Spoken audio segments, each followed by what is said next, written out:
that some people don't have privilege when you basically just said that trans people aren't valid. They're not a thing. They're just girls pretending to be boys or boys pretending to be girls.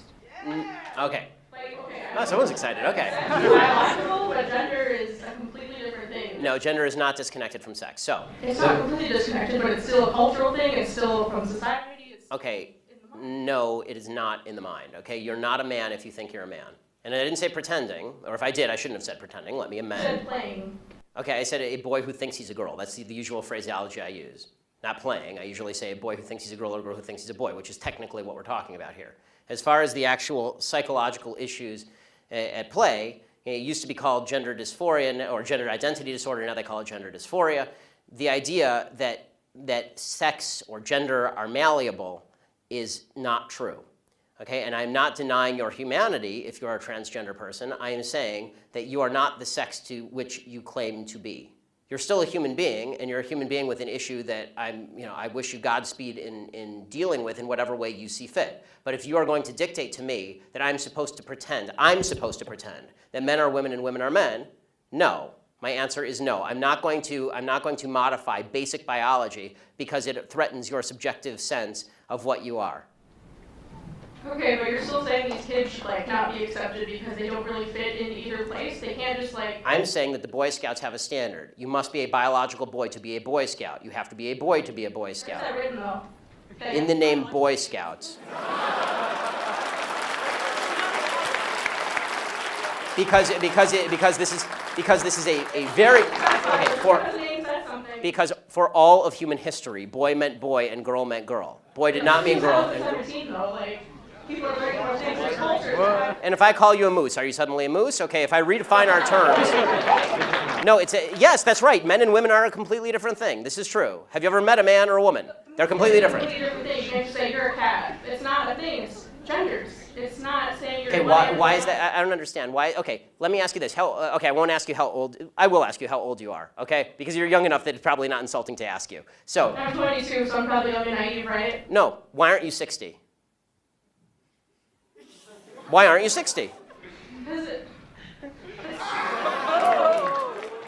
and why can't you identify as 60? What is the problem with you identifying as 60? Because it's not the same as gender. You can't just... You're right. Age is significantly less important than gender. You can't magically change your gender. You can't magically change your sex. You can't magically change your age. You can still legally change it. People recognize You can't legally change your age, by the way. Obviously. You can change your name, you can change your sex, you can change your identity. Just because you can do things legally doesn't mean that they are correct biologically. You could do lots of things in the past that were incorrect biologically and correct legally. For a long period of time in the United States, sterilization of the mentally ill took place. That didn't make it okay. Skinner versus Oklahoma. Justice Oliver Wendell Holmes wrote the decision. Right. I still don't understand why you're accepting these children that are...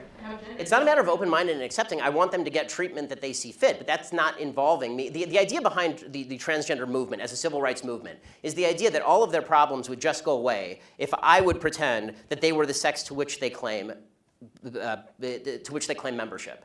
That's nonsense. The transgender suicide rate is 40%. It is 40%.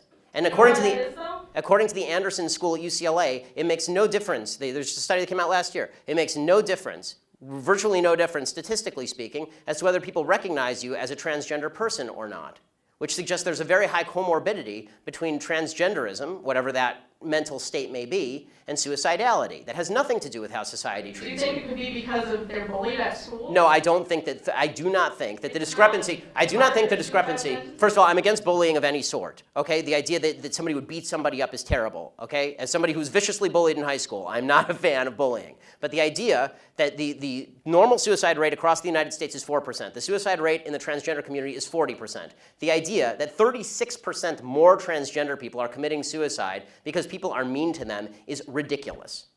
It's not true, and it's not backed by any science that anyone can cite. It is pure conjecture. In fact, it's not even true that bullying causes suicide, according to a lot of studies. For example, in the black community, where the idea is supposedly that America is a racist society, blacks are bullied a lot. Okay, in the black community has significantly lower suicide rates than in the white community. In fact, in third world countries, the suicide rate is significantly lower than in first world countries. Suicide actually seems to be a privilege of the upper classes if you actually look at it from a financial perspective. So the idea that suicidality is directly a result of people like me saying, no, men are not women and women are not men, it's not true. It's also... So you think it doesn't impact their identity at all, or their depression, or how they feel about themselves? I think the idea that you're going to sacrifice the entire society's proper definition of sex because you think that there is in legal terms, somebody with an eggshell skull, meaning that somebody who has a pre-existing condition that makes them more susceptible to criticism, that is not a way to run a society. You can't sacrifice truth because some people are going to actually suffer because of the truth. Plus, there's no evidence whatsoever that the suicide rate would go down in the transgender community in any marked way if people just started pretending that men were women and women were men. We're trying that experiment now. We'll find out whether it works. So far, no evidence. Have you talked to a group of trans people at all instead of just a group of like white people? I'm more than happy to talk to a group of any people who will have me, but usually they protest me. Okay, last question about your Planned Parenthood thing. So why do you think it's not about controlling women's bodies and just about the separate life? Like, after the baby is born, how come when people don't care about them? They don't care where they end up in foster care, they don't care about the mother being poor. Like... Okay, I do care about the mother being poor, I do care about foster care. Okay, but why don't you advocate for that, though? Because for what? Planned Parenthood is supposed to prevent abortions. Because, Planned Parenthood doesn't prevent abortions. They perform hundreds of thousands of abortions a year. They perform 300,000 abortions a year. They're the leading abortion bill in the United States. Evidence for that, though? That they perform 300,000 abortions a year from Planned Parenthood. That's my evidence. They don't dispute that. No one disputes that. Like birth control and cancer. I'm not anti-birth control. I know. Birth control is extraordinarily cheap. That provides affordable birth control, which would in turn. Okay, they're not the only people in America who provide affordable birth control. You can go get a pack of condoms down at the local CVS for $12. Condoms are great. People need medication too. Yes, and it's true that most forms of birth control are also extraordinarily cheap on an annualized basis. Unless you have a severe problem, most birth control is very cheap and readily available. And I'm not against people going and getting that from Planned Parenthood. As you may have noticed, I'm mostly against abortion. If you want to go to Planned Parenthood and get a contraceptive, go for it. I don't care. I do care when you start killing babies. This is a problem for me. But what about in rape and incest situations? Okay, so this is so here's the question. It's different, yes. I mean, this is a long conversation. I'm enjoying it actually, which is why I'm allowing you to stay. But the question of rape and incest. First of all, important to note, rape and incest are not only a vast minority of abortion cases. They're an extraordinarily low percentage of abortion cases. So if we can first stipulate that all the other abortions are bad, then we can talk about that other one. Can we do that? Are all the other abortions bad, or are those ones okay? And you're just using this as an excuse to make the other ones okay. They're all okay. Ah, good. Someone who's honest. So, who's the honest fellow? Who's? Okay, yay, honest people. Good. I like the honesty. Okay, so all abortions are okay. So, oh, a sign that I can't read because it has lots of words on it. Okay, so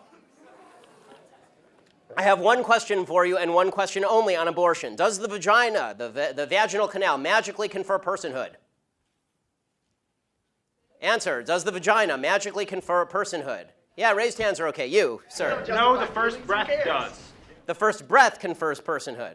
Okay, so if the baby is in the womb and is exactly the same size and has not yet breathed, and you take a knife and you stab the baby in the head, a fully formed 9-month-old baby, it is not a human. The only thing that makes it a human is when it takes a breath. It has to independently breathe. I mean, I'm going to be honest. I'm going to stick to it, yeah, because I'm also pro-capital punishment and pro-selective suicide. So I'm going to stick with it. Selective suicide?